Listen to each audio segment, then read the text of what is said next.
Good day. My name is Park Ranger Michael Callahan. Welcome to another segment of History from St. Paul's as we continue to discuss the lives of people and events related to our site. Today, we have another story to share with you in conjunction with Black History Month. We'll be looking at the life of Corporal Morris Link, a World War I veteran arrested in our historic cemetery. Corporal Link was a member of the famed 369th United States Infantry, also known as the Harlem Hell Fighters.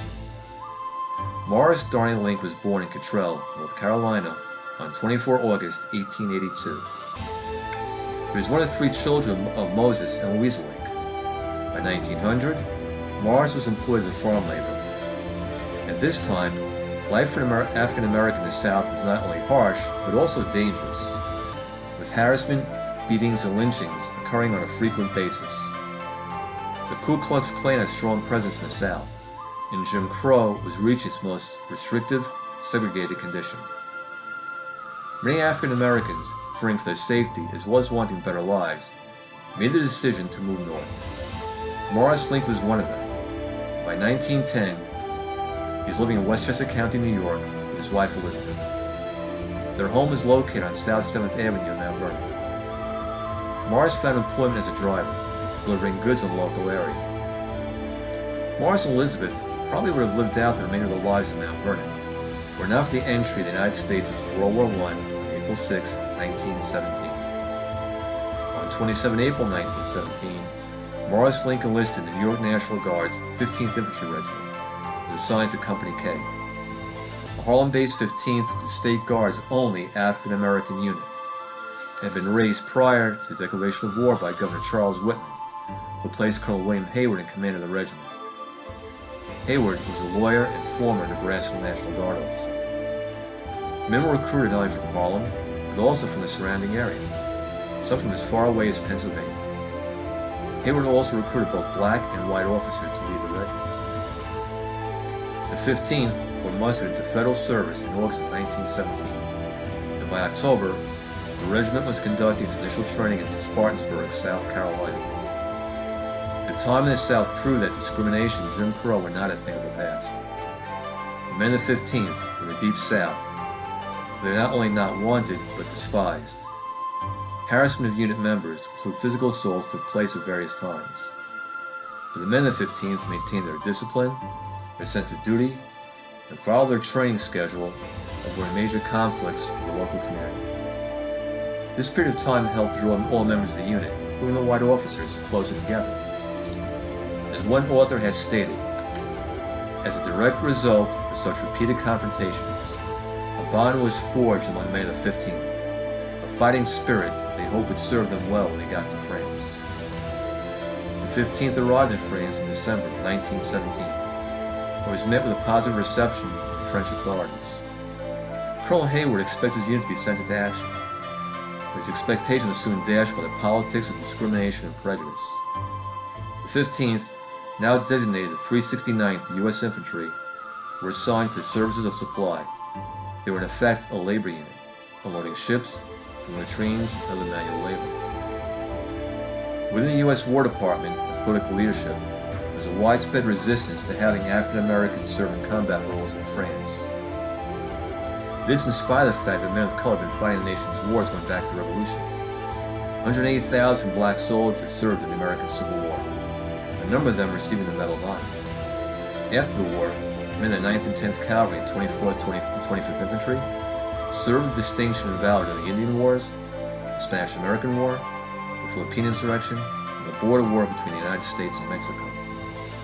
At this time, General John J. Pershing was the commander of the American Expeditionary Force in France, and was presented with a dilemma. He had a large number of well-trained, highly motivated black troops in France who wanted to fight, but were being prohibited from doing so. Pershing knew African-American soldiers could fight. He had served with the 10th U.S. Cavalry in Cuba during the Santiago campaign. The 10th had also recently served with Pershing in Mexico, but now even Pershing resisted sending African-American units into action. The French High Command was placing pressure on Pershing to provide some sort of support for their army, which was becoming desperately short of manpower. Pershing resolved his dilemma by assigning Morris Link and his comrades in the 369th, the French Army, where he became part of the U.S. 93rd Infantry Division. They were no longer under direct U.S. command and would fight as part of the French Army, who had no issues with men of color fighting for France.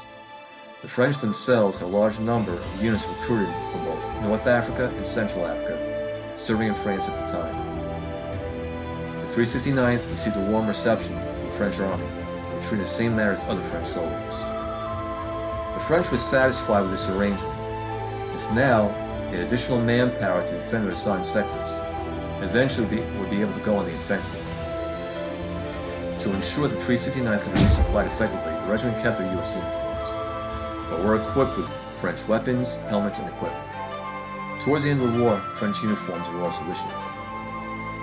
After 3 weeks of training conducted by French instructors, the 369th went to the front lines on April 15, 1918. This was 1 month prior to General Pershing's AEF participating in its first major battle. The German army at this time had launched its last major offensive against the Allies, hoping to secure a final victory.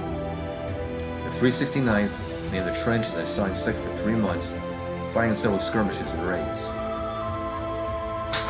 On July 15th, 40 German divisions launched attacks on the French 4th and 6th Armies.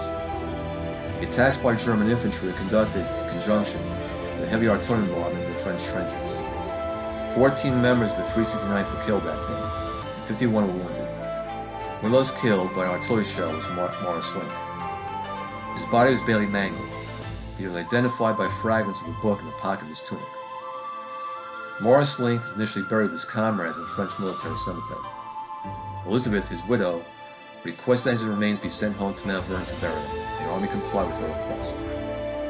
On October 12, 1921, Elizabeth Link, city officials, and a band, and the Military Honor Guard held a memorial service for Morris Link at the Centennial AMD Zion Church in Mount Vernon. The service was followed by Corporal Link's burial in the city section of St. Paul's Cemetery.